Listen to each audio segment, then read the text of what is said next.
Do you ever feel alone or like you're not enough? I know that I have those days, and the guest that I have on the show today is going to be sharing her testimony of how God has been consistent and faithful in her life, and how she can now say that she feels like she is enough and she feels that she is loved. I'm super excited for you to hear everything that God has done in through her life up until today, and just kind of her heart for what is to come. So I just want to thank you so much for being on the show with us, Natasha. Thank you for having me. Of course. We actually met at a recent conference, Yes. which was I Am Enough. Yes, right?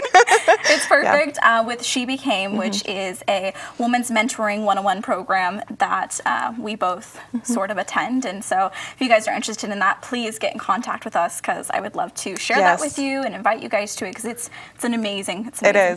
It's subtle, but it's very it's powerful at the same time. Were you actually thinking of like the whole topic of feeling that you were enough before that conference, or was that kind of something that came out of that? Honestly, it's just something that I've struggled with for a really long time. I don't know if it was just like being a woman, but I've always felt that I needed to go above and beyond just normal expectations or whatever the culture was, just to kind of like fit in and be enough as a friend or just a woman in society in general. And where do you think those feelings of like you're not enough kind of sprouted from? Well, I don't know. That's a good question. Well, I do know. Growing up, I was actually born and raised in Kiev, Ukraine, and I moved to this country when I was 7, 8 years old.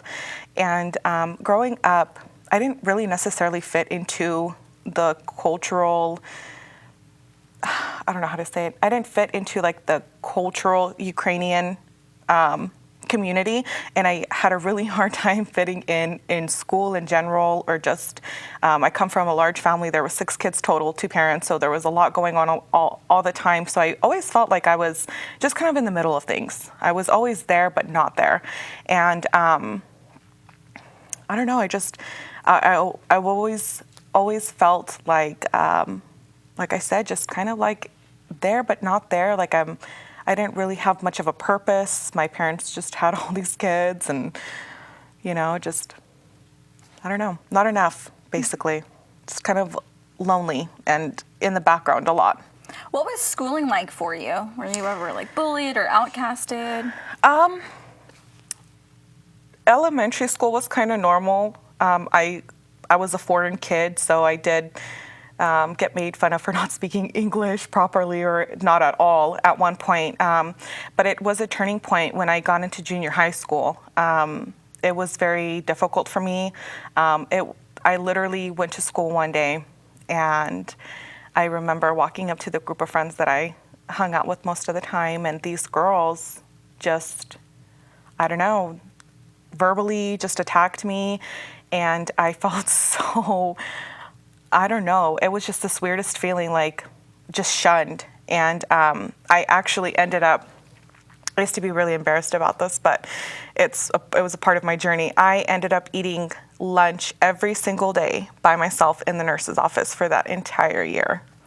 Like, I know, but it was, I didn't know at the time. I would go to bed and I remember just crying out to God. Like, I grew up in church. My father was a pastor back in Ukraine. My mom, a prayer warrior. It wasn't something that I could talk to them about, just because, you're a kid, you're a teenager, and your parents aren't cool. They will never understand. But I just remember laying in bed and just crying to God and saying, like, if I didn't wake up in the morning, God, I'd be okay. Because I never felt like I mattered anyways. Coming from a large family, don't get me wrong, they loved me, but coming from a large family, there was all kids everywhere. In my community, I was always too loud to be associated with like just the girls from my culture, or just didn't dress well enough, or like I said, I just never felt like I was enough. And I felt like, if I didn't wake up in the morning, then I would be better off, just not feeling so just distant from everybody, so by myself and alone. It's a horrible feeling. That's an interesting point that you brought up, because at the time you didn't know who God was, and you were still dealing with those things, which is super important to point out because Jesus never promised us it was going to be easy. No. And, I'm walking that path right now. And Yeah. there's times where you stumble. There's times Yep. where you fall. And, not everything's perfect. I just saw a quote the other day and it said, so what if life's a little messy? Yep. Perfect isn't the plan. Purpose is. Yeah, definitely. It took me a really long time and many years to finally get to that point where I'm just like, you know what, God? First, you let go and let God. But just like realizing like my identity isn't through those people. My identity is not through my culture acceptance. It's not through school. It's not through anything but in Christ alone. And when I finally realized that and just let go of everything, and a lot of nights of just worship in my prayer closet and crying to him to let go of all the people that hurt me, or just like forgiveness in general, and just living through his purpose for me, seeing myself the way that God would view me, and it definitely got harder after that, but he is my strength. And that's where I learned to just go straight to the source. I'm so glad that you finally realized that, because I ask people all the time, especially sometimes I just bring it up in the middle of interviews, and I'm like, so who are you? Yeah. And they're like, what? They're like, I'm a teacher, I'm a doctor. And it's like, no. When you take away those labels, who are you? When you go home and you're all alone and it's just you and God, like, who are you? Yeah, definitely. And what was the turning point for you? So, you said that you're, worshiping and praying really helped with that. Do you think that was the sole reason for you finally feeling like you were enough? Honestly, yes, that's a big part of it. But just at that point where you can say old enough to understand for myself, when I finally let go of seeking approval from everybody else, seeking approval from my parents, the people that I went to school with, the people that I worked with, and just, like I said, like none of that matters, only what God wants me to, like just finding my own, walking in the path that God designed for me, not trying to stray and go do your own thing and, try to find acceptance in every little thing, going with the current cultural trends, just being who you are with God.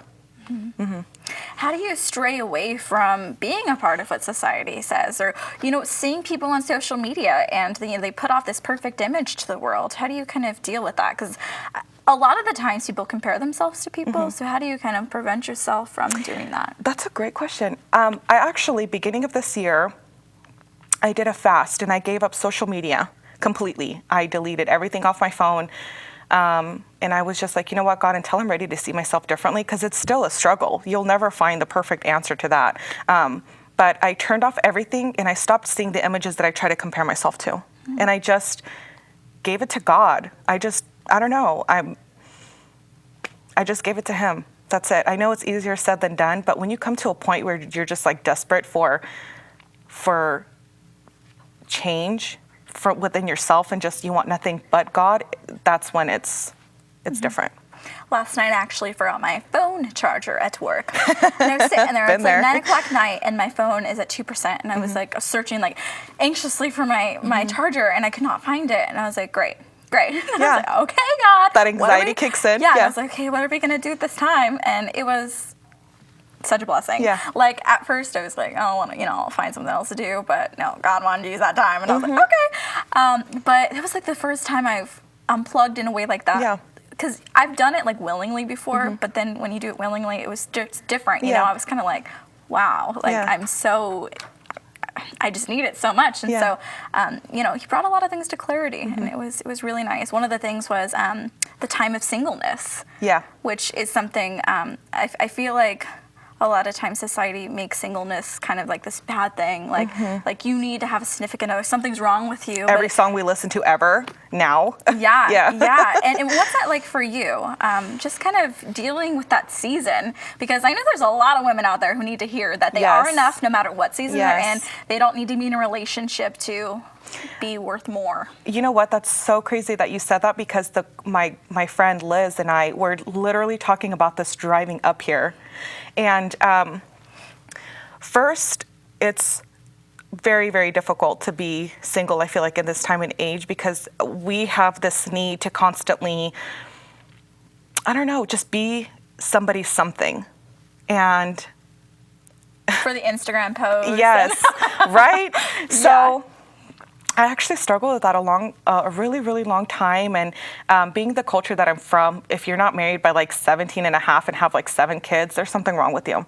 And then here, it's not necessarily the same thing, but like if you don't have somebody, then what's wrong with you? Like, why are you single, and I don't know, I just felt like my pastor did a sermon about this a couple of years ago, and it really stuck to me.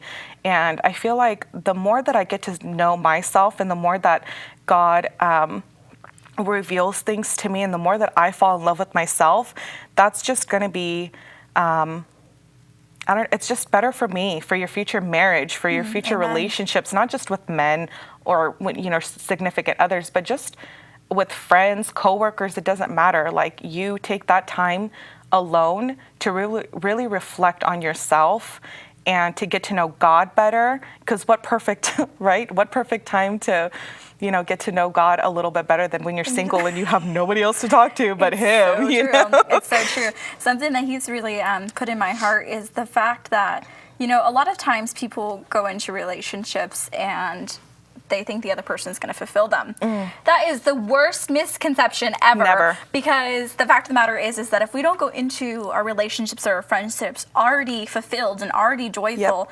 we're going to be disappointed every time. Exactly. Every time. Yeah. And that's something that's like, it needs to be said. Yeah. Because even if you have a significant other, even if you are married, even if you are in a good relationship, that spouse, that boyfriend, that girlfriend is not going to fulfill you completely. There's always going to be that something missing. Yeah. And that's why singleness is so awesome, Yeah. because we have the opportunity to find that area Ourselves. Yes. Yeah. And Yeah. just enjoy that season and the time that we have. All my all my friends are older than me, at least by 10 years.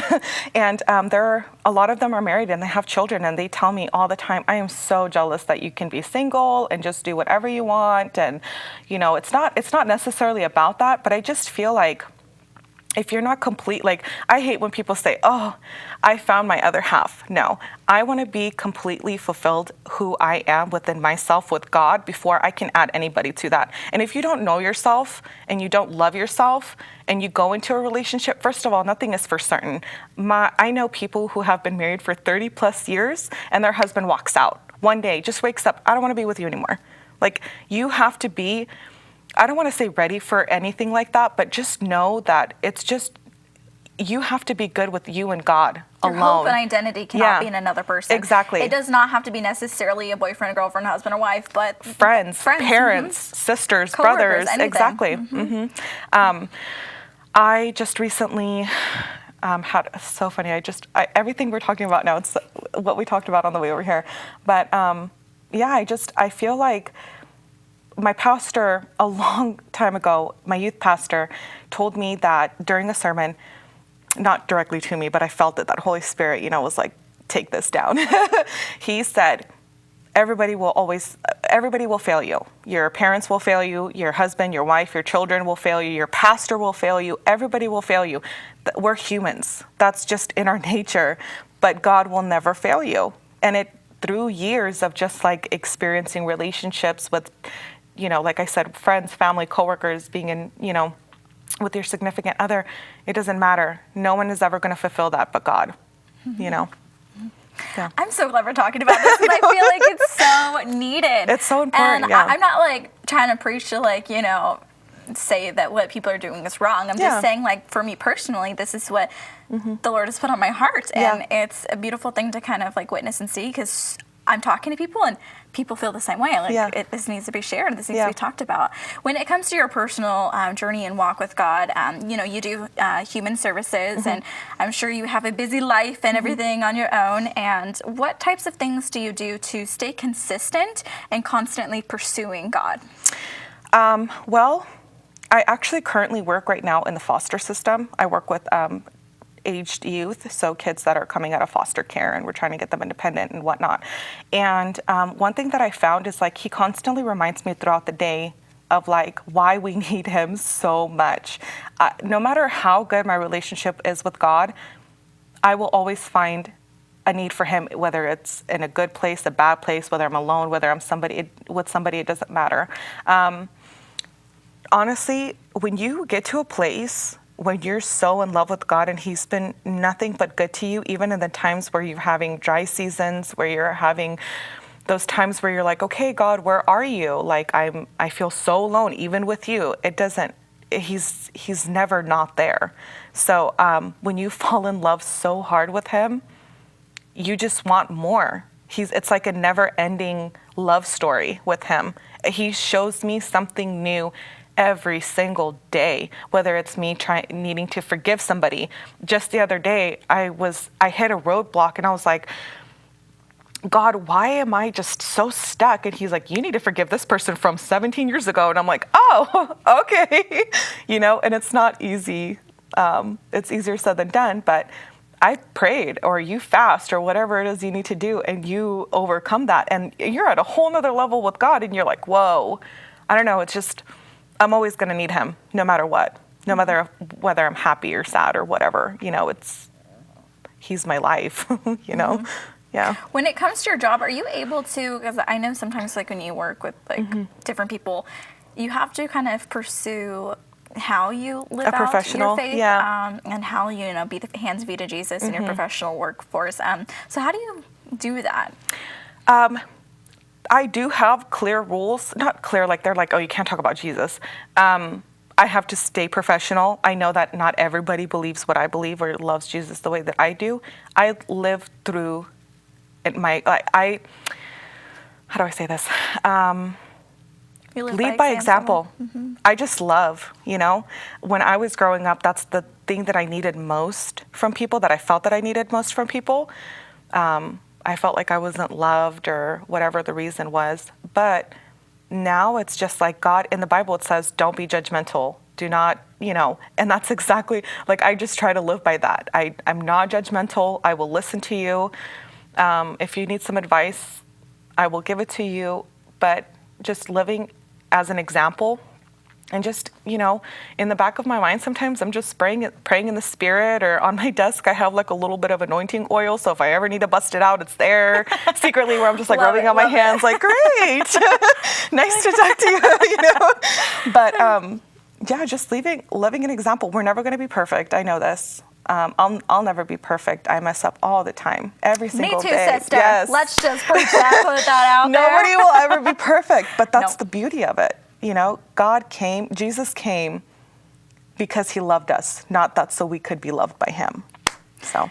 That brings up another really good point. Even when you look at your pastors, or you look at these speakers, or you look at these faith bloggers, these people on Instagram, and they put their faith out there and they make it look like they've really got it together. I can promise you that they are struggling. Yep. They're struggling with something. Yep. Not that I want them to struggle with anything, but I know they are. Yeah. And it's something I have to remind myself, because I'm like, people often put people on a pedestal that, especially when they put their faith out there, and that's their, but at the end of the day, they're still struggling with stuff. So, keep in mind, pray for your pastors, pray for those people in your life, because they are dealing with things, and, they're humans too. Exactly. And that's don't put people on pedestals. No, don't never. do it. Yep. It's not a good idea. And I think as humans, that's just our nature, that we're like, oh my gosh, my pastor is this, or my mentor. We're humans. Jesus came to die for everybody. That includes your pastor. That includes your mentor, your parents. No one's perfect. Growing up in a house where I never lived life without knowing who God was. Since I could remember, I've always gone to church. And it's, now that I think about it, it means so much when I was younger and back in Ukraine, because we came from a communist country where that was like very frowned upon. And now we have the freedom to worship how we want, to, just live our lives as Christians and not have to hide in a ditch. It's very powerful. But like I said, I don't ever remember living my life without God. And even as a little girl, like I said, my father was a pastor, and, he's an amazing man. My dad is incredible. My mother is one heck of a prayer warrior. That woman is just like, boom, like nothing can stand against that. Just the power of Christ through her. But we would go home and we had problems just like everybody else. So seeing my father not necessarily be put on a pedestal, but people are like, wow, your music is incredible, your worship is incredible. But we would go home and we still had problems like everybody else. So I learned from a young age, like, thank you, Jesus, for allowing me to see that, now that I think about it. Because nobody, like you said, no one's perfect. Pastors go home to regular lives. They have to brush their teeth and drink orange juice in the morning, whatever, But seeing two different sides is what makes me kind of a little, like, humbles me a little bit. So true. For you personally, what other types of struggles or temptations have you personally dealt with and actually have overcome? Honestly, the most recent one is my singleness. As much as I love my Lord and I know that I have to be patient with him, but when he finally released me, there was a period where he's like, I don't want you to see anybody but me. And I was like, okay, so if I was talking to somebody, bye, for the time being. But just trusting him through, time is going, like, days are going. I'm like already turned this age and, I'm just like, all right, Lord, like, when is this going to happen? But he's like, just be patient. And I feel like a lot of me just wanting to go off and do my own thing and find it myself, and then, like, realizing that I failed because it wasn't in God's path, and it brings me right back to him. Is just like, as like I said, as you can be at any age, you can be 26 or 46 or 56. It doesn't matter. Like, that's.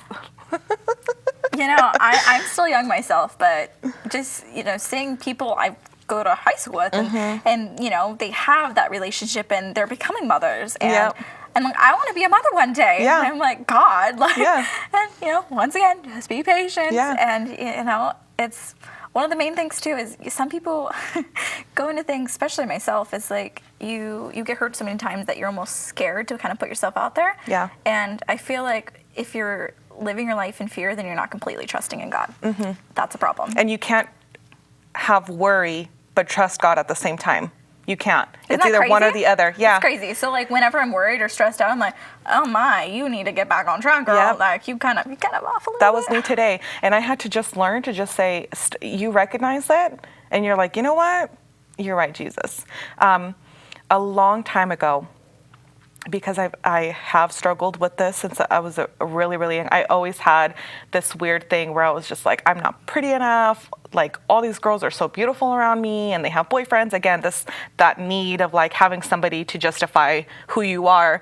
And a prophet years ago, I was like maybe 13 years old, prophesied over me, and he's like, you're going to be a wife. You are going to be a mother. And as I got older, I kind of got offended at God for a little bit. And I was just like, how dare you? Not that there's anything wrong with being a mother or a wife. Like, that is the most incredible job ever. I have sisters who are amazing. My nieces and nephews are a complete blessing. My mother is incredible. But for me, I was like, is that all that you have planned for me, Lord? Like, is that the only thing that you have for me is just to be a mother and a wife? What if I want to work or do this or do that? And it's been a roller coaster. But again, you have to calm yourself down and just say, Lord, forgive me for being offended, and then just be still and let him be who he is, I'm excited to kind of see your love story kind of flourish and become what it's supposed to be. Girl, I'll be praying for you. Right? You and a whole list of other people.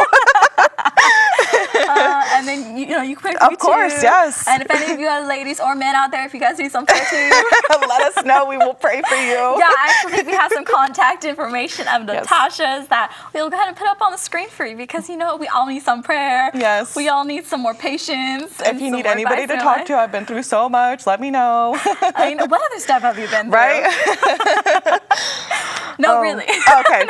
Honestly, I feel like I need to speak about this. I used to struggle with anxiety. Maybe this is for somebody out there. I used to struggle with anxiety so bad that it consumed my life in and out. There was medication that I had to take. I had to take things to help me sleep at night because my anxiety was so bad. Chewed off all my fingernails all the time since I can remember, since I was a little girl. One thing that I really, really encourage people to just really take seriously, because it's so true. When God created us, He installed emotions into us, not the other way around. So when you feel that anxiety, that stress, that loneliness, you can literally speak to that emotion. God, you did not create me to worry. You did not create me to stress out like this and let it consume me and take over my life. You need to calm down. I know this is going to be so silly, but when I stopped biting my nails, when I stopped biting my nails, there's like, I don't know. It was just like I know it's like such a little thing for some people, but for me, it was like years and years and years of battling this thing that all I had to do was just like, God, you take it. You have control and you give me authority to speak to that is just incredible. You use it, and you speak to it. Now I'm at work and I'm just like at my desk and I'm typing, my headphones are in, and I start to feel overwhelmed because I have this and I just started this new job and I need to get, I feel like I have to be perfect and know everything all at once and not fail, but that's not a part of life. And I start to feel my anxiety or that stress. And I'm just like, you know what, God, you are in control, and anxiety and depression, get down. I don't have time for you. I don't have room for you. Bye. And it works. It works. Like I said, God gave us that authority, and that's it. You just need to use it. I love that. I wish you would have told me that like years ago. But I wish I'd told myself this years ago. But I like just met you, so I'll take it. I don't know about you guys, but she is definitely a blessing. I've only known her for less than a month. Yeah, but we've been kind of keeping in contact a little bit through Instagram. Yeah, it's really cool because Shasta Journey is all about people who come along my path to purpose, and they come and share their stories. And if you guys want to be a part of my path to purpose, or you guys want to share your stories, you guys can go to shastasjourney.com or look us up at Shasta's Journey on any social media platforms, preferably not Twitter because I don't post very much on there. But Instagram I'm always on there. So please reach out, share your story. It's super important. And we only have a few minutes left, but is there anything else that you would like to speak life into our viewers? To everyone out there who's ever felt alone or you feel so lonely sometimes that it's unbearable, remember that the same God who spoke the stars and the earth and the light into existence, the same God that tells the sea to stop there, the same God that the rocks and the mountains and the sand and the creatures worship spoke life into you. You have a purpose. And I know that the more that we struggle with finding that is, the harder and more beautiful your calling is. And if you just be patient and allow God to continue to be God and who He is, then He will take you to the most incredible places in your life. Amen. I'm going to cut that out, put it on Instagram. It's beautiful. Thank you. You're awesome. Thank you so much for being on the show. I want to thank you guys for being so consistent and faithful in my life of just being there for me. I just thank you for that. Please share your story. I encourage you to do that. Reach out, engage, get in touch with us, and love one another and enjoy the season of life you're in. Whether you're single, whether you're in a relationship, whatever season, just enjoy it. And just reach out to God. Blessings to you guys.